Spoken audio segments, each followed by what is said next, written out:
Welcome to Kitchen Table Conversations, a series of short and shareable conversation starters for those of us who have or love and support people with a complicated and beautiful brain. Here's your host, Angela Geddes. Hi, everyone, and welcome to another edition of Kitchen Table Conversations. Today's topic, we're going to focus a little bit around some trials and tribulations that those of us in the helping profession kind of see on a regular basis. And again, I think we're going to talk a little bit about bias. It was interesting because I always wake up and I have a cup of coffee and I review some of the daily news and check out what is going on within the helping profession and my colleagues and friends through social media, and do a little bit of a check-in and add to things as I can, and to be helpful and to continue in my efforts to build capacity. And I was struck by a post earlier today that spoke about how we do continually need to check in on our own biases around mental health versus physical health, and then to recognize that they both go hand in hand, and we can't really take care of one without taking care of the other.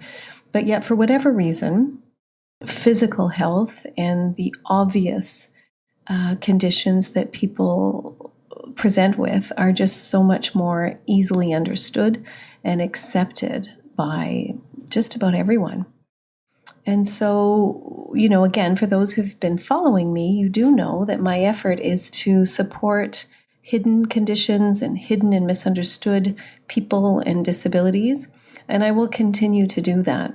But I need to tell everyone that this does become tiring sometimes. I've had multiple conversations lately with a number of service providers who are feeling like their efforts are being resisted and dismissed and kind of shut down.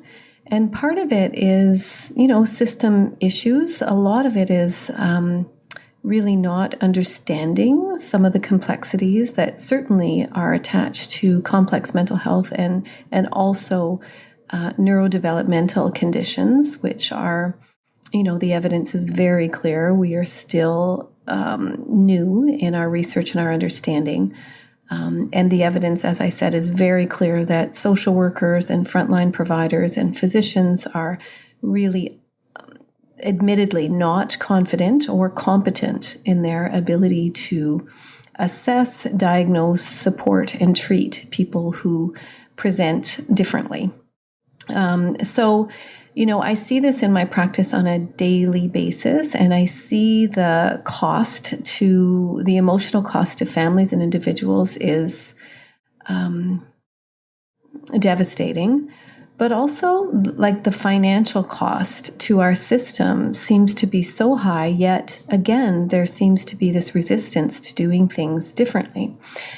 I have said many times to many parents and caregivers that, kids don't need stellar parents in order to be successful and to recognize typical social norms and to be able to manage quite successfully in their social and emotional and behavioral health and academically, etc.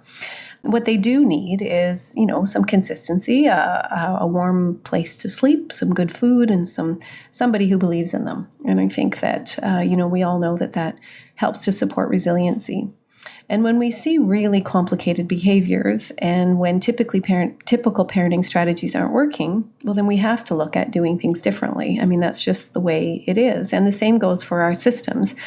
And so I feel, kind of even awkward expressing, some level of frustration from a professional point of view, because I support families and caregivers on the daily that are met with, really pretty harsh bias and really harsh dismissal from professionals within the system. And there is a tendency to blame parents for the condition that their child is currently experiencing, or their family dynamic, and the problems that are often brought to the attention of some of our support systems in the area of justice, in the area of mental health, in the area of special education, for example, or housing needs or housing insecurity, that kind of thing. So it just seems to be that if we just would have done things differently, if people would just follow the treatment plans, if people would just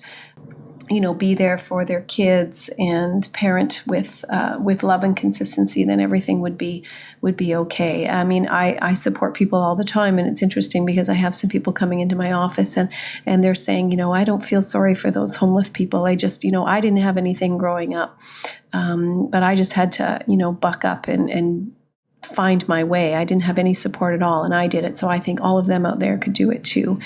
And yes, if people have the cognitive capacity and the ability to regulate their emotions, to plan and organize with success, if they were able to, because their brain allowed them to reason and problem solve efficiently, then they would be able to make it themselves and find that tenacity and resilience needed in order to fit into our social cultures.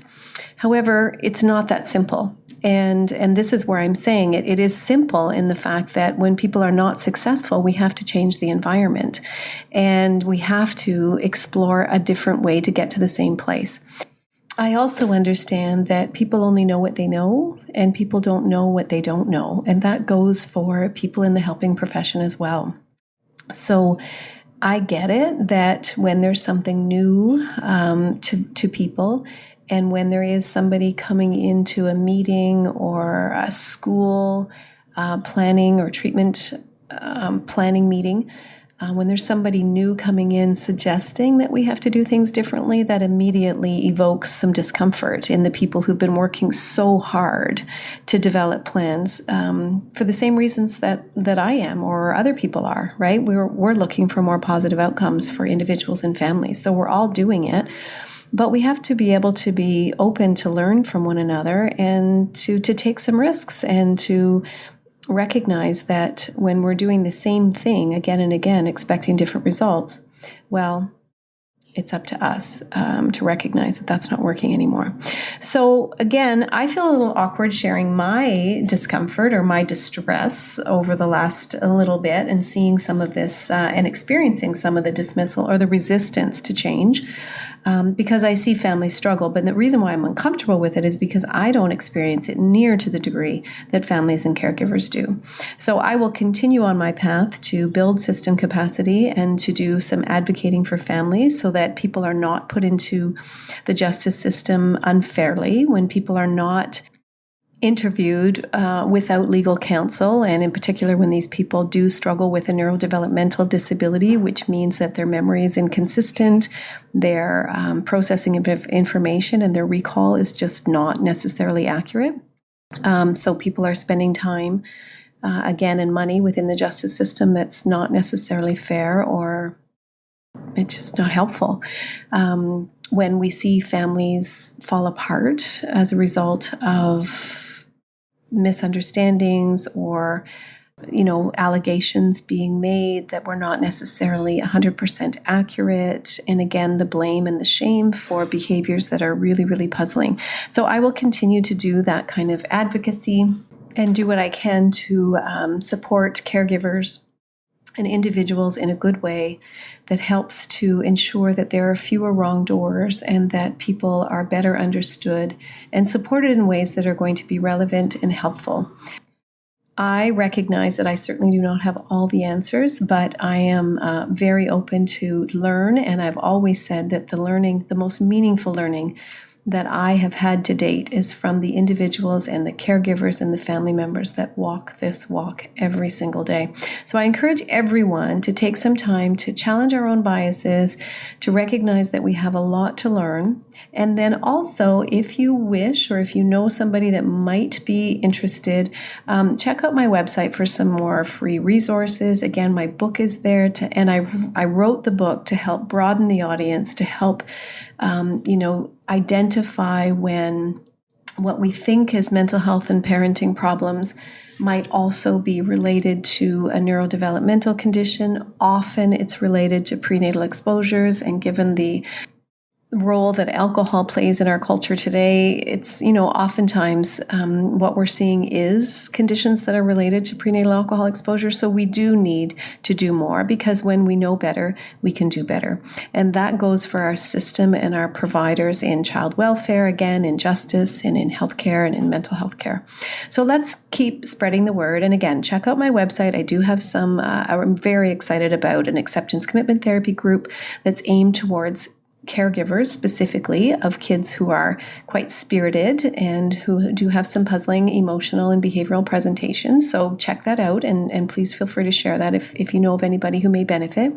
And I'm also developing a program or a couple of group opportunities to support those of us in the helping profession as well, because I think that we do really need to support each other. I wrote an email the other day, and when I was feeling quite an us against them sort of a feel to the meeting, and a blame and a shame, and again dismissed myself with what I wanted to bring to the table in an effort to be helpful.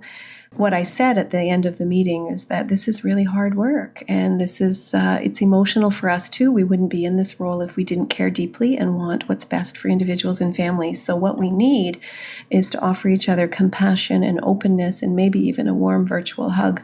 So there will be a group and some workshops to help support those of us in the helping profession as well. So stay tuned for more details around that. In the meantime, I hope this conversation goes back to your kitchen tables, and with many thanks, Angela.